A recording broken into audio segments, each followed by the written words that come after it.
The first thing tonight was that I tried to do my mirror screen so that my writing would be the right way around, which I've managed to do for the last 5 weeks.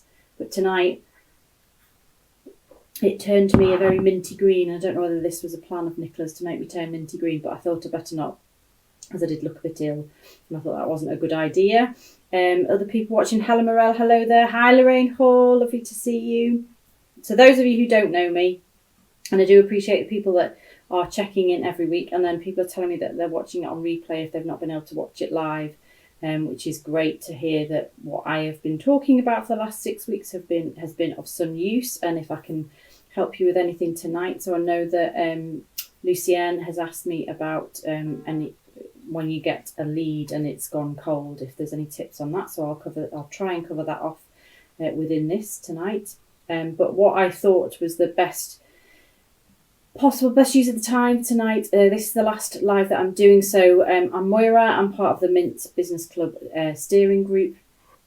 I've got a real problem with the stand that I use for my when I do my lives. I do it on my iPad and it shakes. I've realised when I've looked back at my videos that because I'm leaning on my desk, I'm making it shake. So I apologise if I make anyone feel sick.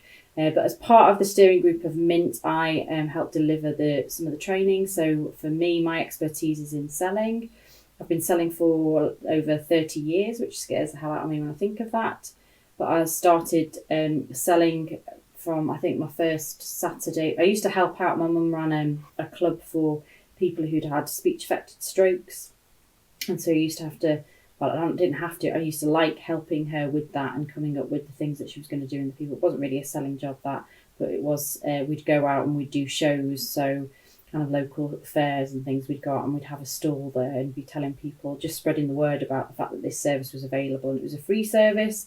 So I'd go out and I'd help her with that. I probably did that when I was about 13, 14. My first Saturday job, I think I must have been 16, wasn't I? I don't think you could work any earlier than that. Hello, Nick Watson. I can see you there. Good evening. So I've been selling for a long time in various different guises. So from doing that, selling from a charity point of view, in department stores, in retail stores, selling clothing, perfume, beauty products, to working in advertising. I worked at the BBC and I worked at Hearst Corporation, that was called the National Magazine Company back in the day. It's now Hearst UK. They had magazines like Good Housekeeping, you'll kind of know them from those sort of brands. Loved my time at the BBC. It was absolutely fantastic time. And then I gave it all up about 7 years ago now. I handed my notice in and we decided we were going to move to the northeast. We moved up here, and I soon realised, probably, did I have about 18 months off, I think, and then had children in that time, and then realised I needed something to keep my brain going, so got back into sales. Ran a local toddler group as well when my children were young, and that entailed a little bit of selling as well, because it was to encourage people to come along to the group, because it only really worked if you had lots of people there, all intermingling and letting all their children play together while you drank tea and ate biscuits. So I've kind of done lots of different selling, so business to business, business to consumer, and I now run trainings to help people fall in love with selling. And I hope over the last 6 weeks I've helped a few people fall in love with selling, or to see some sales challenges that they were having in a new light, and to change the way they are selling. Just have to apologise. I've got a sore gum, unfortunately, and I keep chewing on my inner cheek. That's nice, isn't it? That's pleasant to know and to hear about. But so if I'm talking a bit funny, if I go a bit funny, it's because I've done that. But tonight I'm going to review the things that we've talked about over the last 6 weeks. Can you believe it's been 6 weeks? So the reason we started this 6 weeks ago is that we recognise that the wider Mint business community, so we've got the Mint members who've joined Mint Business Club and are paying members and pay a monthly fee to be part of Mint Business Club. We've done a lot of training with them. We've done a lot of extra training actually during this pandemic, during the coronavirus.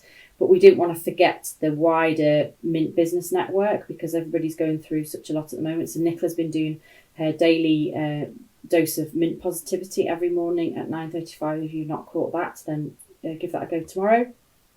It's fantastic.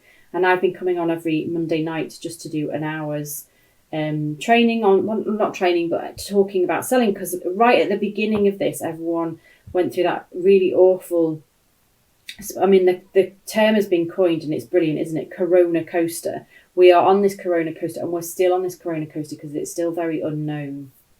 But 6 weeks ago, all those wonderful people that work in the NHS and all the key front line workers have been out there on the front line working. The 6 weeks, I'm sure, hasn't flown for them, and they've lived through quite a hellish time. But we as small businesses have probably had a bit of a certainly that Corona coaster up and down, not sure what to do, how to do it, when to do it, if we're going to be able to do it. And that was what these Monday Night Lives were wanting to try and encourage you, that don't be afraid of selling during this crisis.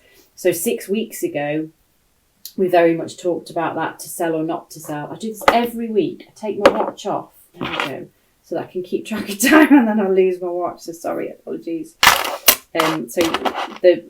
To sell or not to sell. So it's quite interesting actually, because it would be interesting to hear in comments below for those people that 6 weeks ago, how you're now working differently, how a lot of businesses will have changed the way they worked. I've had to change the way that I work. So previously, I mean, to the point where I've had to change my desk setup, because I've realised that I was out a lot. And in fact, I just had a bit of an argument with my husband 6 weeks ago about the fact that I was out so much, and we just got a new dog, puppy, and the fact that I was leaving him in charge of the dog so much, and he didn't really like it. Well, then obviously this all happened, and he's now not been able to get rid of me, and he now gets really annoyed with me because I'm too loud and noisy because we share the office space. So you see, life has changed massively for everyone. But I found that obviously I'm working online, as a lot of people are having to do now. We can't do the face-to-face. No one can do the face-to-face business. We're doing it online. So I've had to order myself a new chair because I've got terrible back and neck ache, and obviously I can't go and have any kind of massage or anything to get rid of that pain that I've got in my neck. But I've realised it's because I've been doing a lot of looking down at my laptop on my desk. So I've got a new big monitor that just arrived today, and it's really fancy, but it now means I need to reconfigure my desk completely. Got a new office chair coming, because I've pivoted, and I know some people don't like that word, so I apologise, but I've changed that I deliver my trainings online now. So I can do workshops via Google Hangouts, Google Meet, and run those with, I had, was it 9 or 10? I think I had 11 people on my last workshop, and delivering that service to them for 3 hours. Really intensive conversation I've been having with somebody today actually about some work that I'm going to be doing with DBN, and we were saying how actually that's something that we do have to think about, is that workshops that used to be 3 hours in person are maybe not as not realistic. Maybe I find it very exhausting looking at the camera on my screen for all the different Zoom meetings that I have all day long. It's a very different experience, isn't it, compared to when you're in a room. So you may be in a meeting room with lots of people around the edges, me in the centre, talking to people, and then I can look around the room and change my perspective quite a lot of the time. And if you're in a room listening to a workshop, then you work differently. So I maybe need to review how I do my workshops, but I do my workshops online. I spend all day on Zoom or on Google Hangouts, Google Meet, doing meetings with people in this one-to-one basis, but without that human contact. So I know a lot of other business us doing similar things. One of the things I really love, Tina Stobbs, who's one of the Minty members, is a photographer, and obviously her photography clients, that's not possible at the moment, but she's doing a really brilliant doorstop photography. She's something, that we're all living through history at the moment, aren't we? So she has changed. So she's carrying on selling, but in a way she's doing these doorstep photographies for people to capture their family during coronavirus. There's no contact, she's at the gates taking photographs of them at their front door. But it's a really beautiful, I think it's a really beautiful photographic way of capturing history.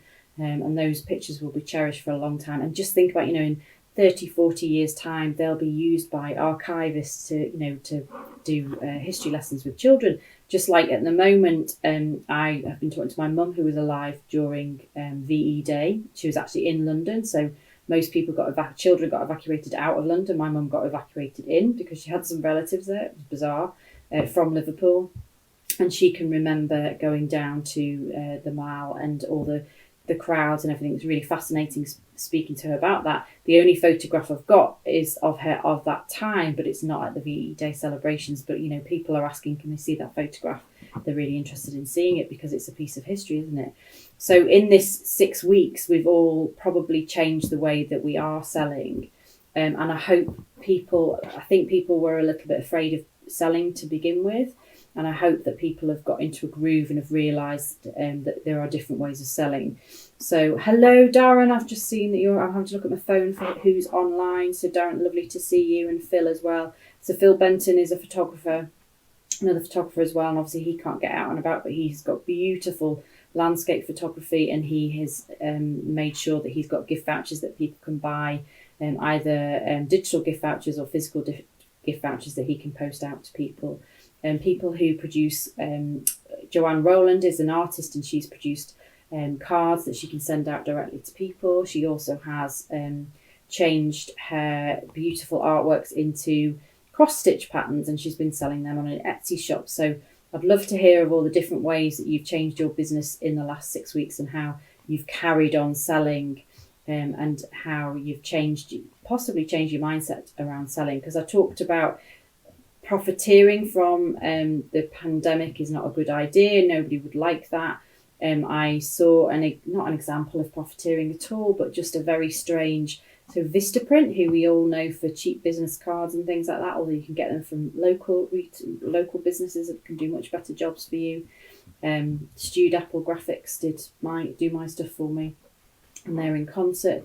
But Vistaprint ad popped up on my Facebook. They're making face masks, and they're £17 each without including a filter, which is an extra, I don't know, however many pounds, but they can only ship them at the end of May. And the stream of negative comments under that advert is not a great thing. So yeah, they've kind of pivoted their business a bit, but I don't know that they've done it in the right way. It's not showing that, they could have done it slightly differently. We're supplying so many to businesses that really need them, or a percentage of our profits is going to the NHS, something like that. Just think about how you're going to perceive. If you're going completely off tangent, make sure there's some hook in that change that brings it back to what your original business is, or you give them a really good reason. Well, obviously, Vistaprint can still print business cards. You never have any human contact with them anyway, so I don't understand why they felt the need to change. They're not changing completely. This is a new revenue stream that they're trying to go for, but it just doesn't sit right with me personally. It might with other people. Another photographer online tonight, Sarah Louise. Hello, Sarah Johnson Photography. She's been doing photography challenges, so that's been keeping her front of mind for people during this pandemic, and she'll hopefully come back to that at the end. But anyway, I'm going on about that first week, and I'm meant to be doing a review. So my second week was the ABCs of selling, and no, Darren, it isn't always be closing. As I think you've now read this book, and I finally found this book. I thought I'd lost it, but I hadn't. To sell is human. Obviously, you can't see it the right way around because I'll have to give it at the end of this. I'll show you what I look like green. But To Sell is Human is a really good book by Daniel H. Pink. And I love the fact he talks about selling as moving people. And I think that's really important, is you're moving people from one decision to another decision, because that decision is the right decision to make, because that decision helps them with that. So the ABCs of selling are attunement, buoyancy and clarity. And what he means by that is that you need to really think about who your customer is and really tune into what it is that they need at the moment. So things will have changed. I talked about how so people have been furloughed or on 80% salary compared to what they were before, which is awful, which is terrible. But then possibly they're not spending as much money as they would have done. So for example, I don't drive. I was out and about all the time. Hence the argument with my husband. But I'm not. I'm at home now. We've hardly used the car in the 6 weeks. Things, going for coffee and a cake at the local coffee shop. I've not been doing that, so I'd love to, but I've not been able to do that. So there's all kinds of money. So people, don't be afraid of selling, because don't make the assumption that people haven't got that money, which is something I've talked about. So really tune into what it is that your customers are going through and feeling at the moment. And maybe what they're needing to buy is different. So for me, I never planned to buy a brand new big monitor to sit on my desk. That wasn't on my want list or need list, but now I have to because of the way I've changed my business. I need a new laptop, that sort of thing, all the different things I'm thinking of using. Oh, Phil, I'd love you to come and take my doorstep photo. That'd be brilliant. That'd be fantastic. We had one taken when we first moved in, actually, but that was when I only had one child and we didn't have a dog. So that would be quite a change, and a new child and a new dog. So that would be really lovely. So that you tune into what people, you've got to be buoyant, especially in this time, because you will find that you may well be selling to people and they're saying no.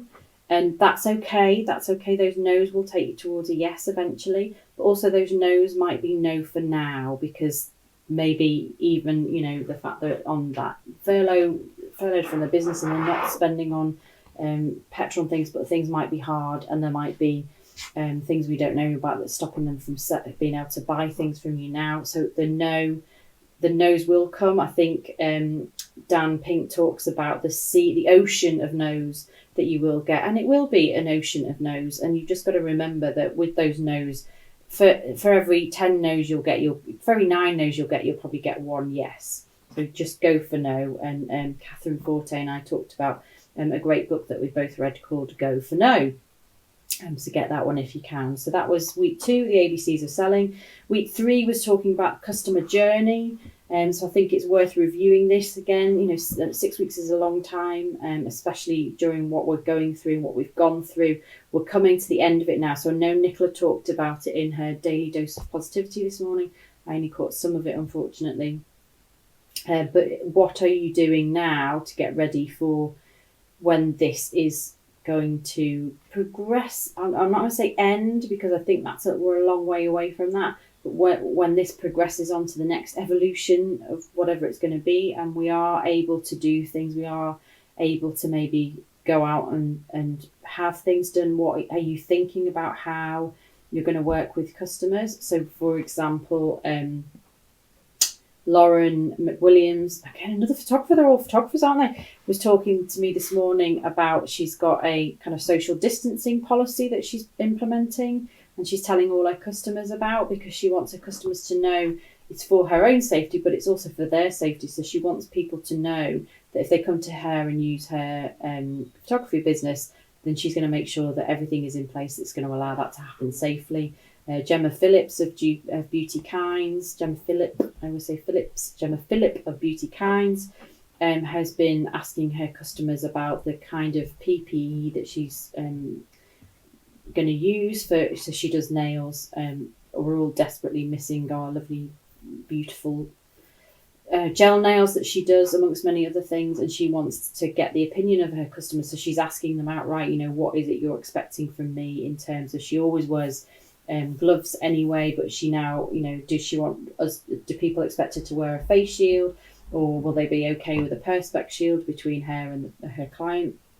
So you need to start thinking about this for people. So that customer journey that we talked about a few weeks ago, so three weeks ago, was about, are you making it easy for people to find you when you go online? Is it easy for somebody to find your website? When they land on that website, where does it take them? Is it where they're expecting them, to go? I had a review of my website, and I made a lot of changes, little things that I would never have thought about, but I got some business buddies in the Mint Business Club to have a look at my website and tell me things there and then. In that we had a session in a breakout room on one of our Zoom meetings. It was so powerful for me, and I spent the rest of the afternoon changing, increasing the font size on my web page, changing the colours of my social media icons, little things like that I would never have considered being important, but they were important to the people that were reviewing my pages to make it an easier customer journey for them. So get friends, colleagues to do that for you. Does your Facebook page give them all the information they need to do? When you go on your personal Facebook page, does that link to your business page? Because that's a way of people being able to find you. If they know you but don't know the name of your business, they might look you up on Facebook or LinkedIn. Is your LinkedIn profile up to date? To make that customer journey really easy for people. Hello, Nicola. I'll show you at the end what colour I am when I try to flip my screen, so I'll mirror image. So then we move on to week 4. So we, to sell or not to sell, the ABCs of selling, the customer journey. Then we talked about, I got a bit deep, and we talked about the psychology of selling. And I think during this time as well, that is a really important, because I think psychologically this will have had a massive effect on people in a way that we've not had before. I'm just going back to find, I can't remember the name of my book. That's a bit annoying. And I talked about, Dan and Chip. I can remember the names, but I can't remember the name of the book. It's gone out of my head completely. But the psychology of selling, you have to really get into the rather than people buying from their head, they really want to buy from their heart. But it is that kind of, the part of their brain. So the prehistoric part of their brain is about the fight or flight, making very snap decisions. But then we've evolved and we make much more emotional connections with things. And if you can make so the book was called Switch, that was it, and it was Chip and Dan Heath. And it was that analysis paralysis that people were in at the time, where they really didn't know what to do, how to do it. There were so many decisions to make that they were just seeing tunnel vision of, oh my goodness, I've just got to get through this. And it's just that getting your marketing in front of them so that it can distract them away from all the crazy bad news. And I think all those good news stories that people have been sharing has been fantastic, because to begin with, we were absolutely drowning in the bad news and what's going to happen, and all the bad things that are going to happen. And I think it's been really good. There's been lots of good news. So for example, Amy Veach of Corsetry and Couture is a wedding dressmaker and a corsetry maker, and her business stopped overnight, but she very wonderfully decided that she had all these lovely sewing machines that weren't doing anything, this time on her hands to, where she couldn't make wedding dresses. So she started making scrub bags, scrub headbands for the NHS, and coordinated. But then not only did it out of her own business, she then asked for people to donate money for the supplies, and then from that for people to volunteer. So lots of people have volunteered to help her make those items. And she's got a lot of PR and publicity, but not because she was aiming to get lots of PR and publicity. That wasn't the point. That's not why she did it. She did it because she knew she could help. And so at the end of the day, she's had lots of her brides contacting her and emailing her saying, I saw you on TV. How wonderful. You're amazing. You're even more amazing than we thought you were. And that will stick. People remember that afterwards. So she's really got to the heart of people. She's really had, I always talk about, you want people to have a real gut reaction to any marketing that you do, because you want them to connect with you. You want them to connect with how brilliant you are at your business.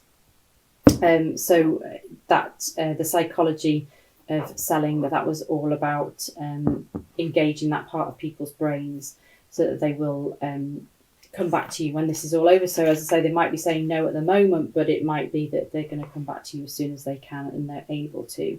So that was week 4. Then we had week 5. How much of time? Gosh, 25 past. So week 5, we talked about objection handling. So objection handling is something that people really worry about and are scared of. And 2 things really is that I don't think I touched on it enough in my last week. Last week was, so week 6 was closing the sale.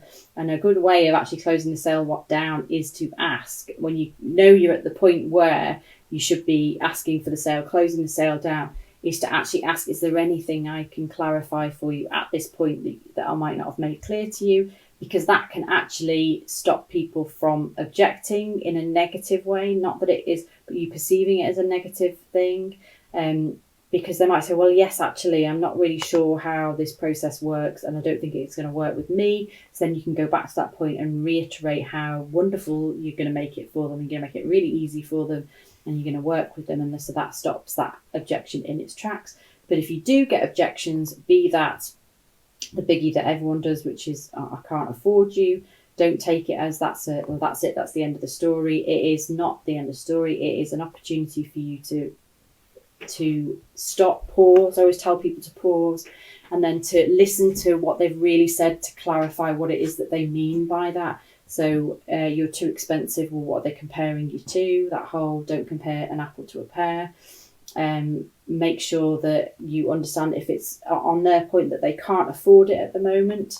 Well, ask them, would paying over a payment plan work? So is that something you can implement? Have a payment plan set up on GoCardless or something like that, so they pay by direct debit, so you're not having to go back and ask for that money every time. It's just all set up and done for you. So objection handling is not something to be frightened of. Excuse me.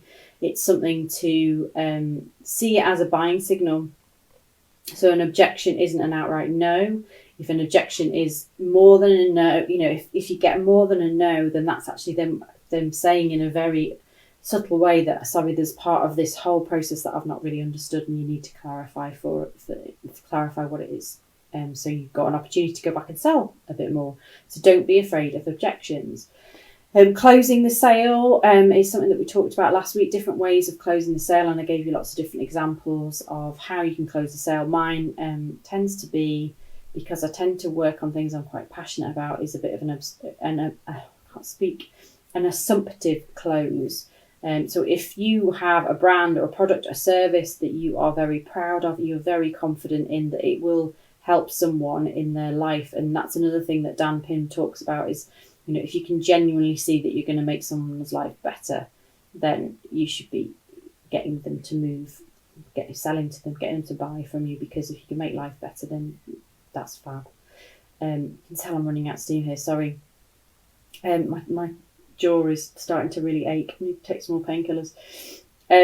So closing the sale, so there's the assumptive close, there's the summary close where you just go over everything again. This is what you told me, this is what we've talked about, and go through all the different elements of what the deal is, what the package is, what the product is, and then when you get to the end of it, you say, when do you want to sign the contract? When do you want this process to start? Do you want me to gift wrap that for you? Do you want me to send that straight out in first class? Is it really urgent to get there? I can do that for you. So there's different ways that you can close the sale, which we talked about last week. So if you want to go and review that one again, that's still on the Facebook page. And then that's brought us to this week, which was recapping everything. But just Lucienne asked about following up. There's so many different ways you can follow up, and a follow up. So if somebody's gone cold on you, that you've emailed and you've rung, you've emailed, and they're not coming back to you, they're not returning your calls at all, then you need to do something to disrupt, a bit disruptive. And so that could be sending them a card. So Nicola from Mint Business Club, our wonderful founder, sent everyone a lovely card last week. Mine's downstairs on my mantelpiece because I love looking at it. And it was just perfectly timed, I think, because lots of people have said how they got it and it really improved their day. I think last week a lot of people were having a hard time.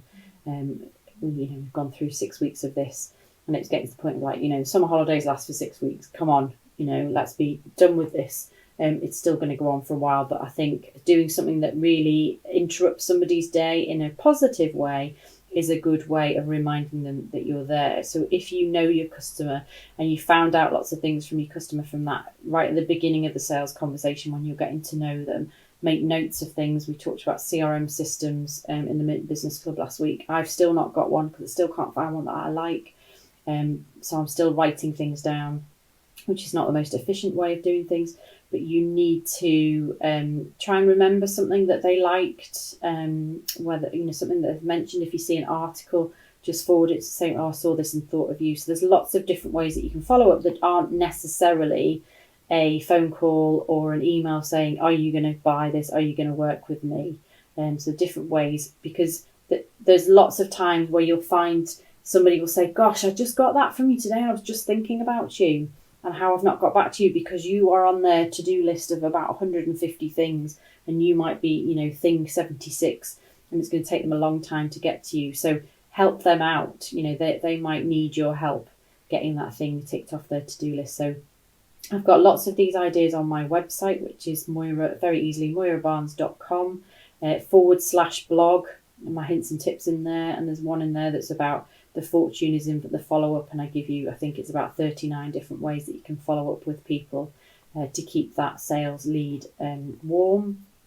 There's lots of things on there about objection handling, having confidence, so lots and lots of different resources.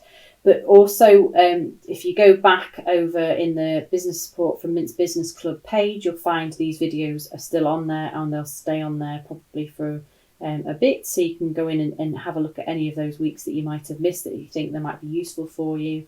But that's what we've been doing for our wider Mint business network. We want to help them. One thing that I will just say, there's not a date yet, but we're going to be Obviously, we're doing really well with the Zoom calls, the networking that we're doing within the paid membership.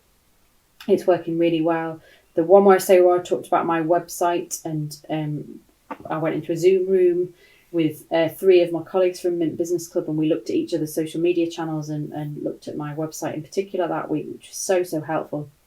And that's what we do in masterminding sessions. So this is something that we were doing before coronavirus. We were having regular taster sessions, Nicola called them. So they were an opportunity for you to come network with other local business owners and do a masterminding session where we sat down, and if you've got a challenge in your business that you really don't know what to do with, that's kind of what Mint Business Club is. That's what this business support network is we can all ask questions and get a bit of feedback from people, and everyone's so engaged in this wider Mint Business network.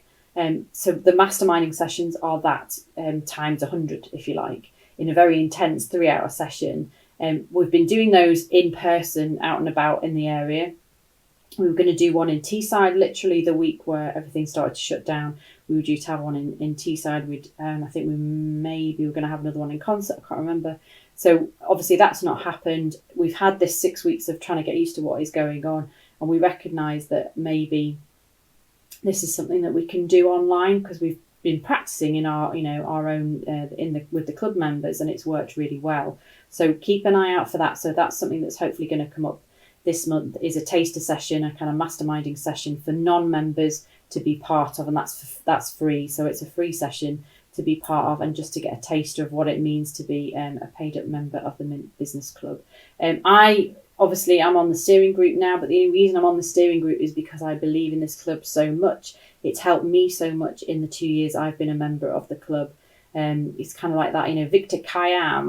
I love the business so much, I bought it. I haven't bought it, but I've bought into it in the sense that I'm on the steering group. So if you want to find out any more information about Mint Business Club, I'm more than happy to talk to you about it, or send a message via the Facebook page, and one of the team will get back to you, and we'll let you know as soon as we know when the taster session is going to be. So there's loads of stuff going on in the club this week. We're having a WordPress training session. We're having a wellness session with one of our members. So Teresa Peters, who's an executive coach, is going to be doing something with us this week as well. And there's lots of, again, all that masterminding that we do, networking, sharing information that we do goes on in the club. So I hope that's helpful. So that's the end of my 7-week marathon Facebook Lives on a Monday night. I hope it's been useful for you. I hope it's been helpful. It's been really difficult for me to keep an eye on who is there and who isn't there. So if I've not seen you and I've not said hello, then I apologise. Hello, welcome. And I'm just going to give you a little insight into what I look like when I try to mirror my screen. Let's see if I can do it now. So this was the fun that I was going to be. It's going to work now, isn't it? I bet. There we go. Mint green. Isn't that brilliant? So I should have just done the whole session this colour. That would have been really funny, wouldn't it? So as you can see, I do coaching, workshops, strategy for selling. My page is MB Sales Consultancy. So look for me on Facebook, but contact me through the Mint Business Club as well, because I'm a very loving member of the group, and I find I get a lot of I got a lot of support out of this group, and I love it. So that's my minty goodbye. Thank you for being part of my lives on Monday nights, and I'll maybe get to see you. Oh God, can't get out of it here now. Can't end my live. I'll get to see you. Oh no, I really can't get out of it now. There we go. Right, back again. There we go. That's better. So I'll see you all, I'm sure, in and out and about when we all get to go out and about again, or if not, in some virtual networking session online. But that's it from me. I'm Moira Barnes, and I'm one of the Mint Business Club team, and I am off now.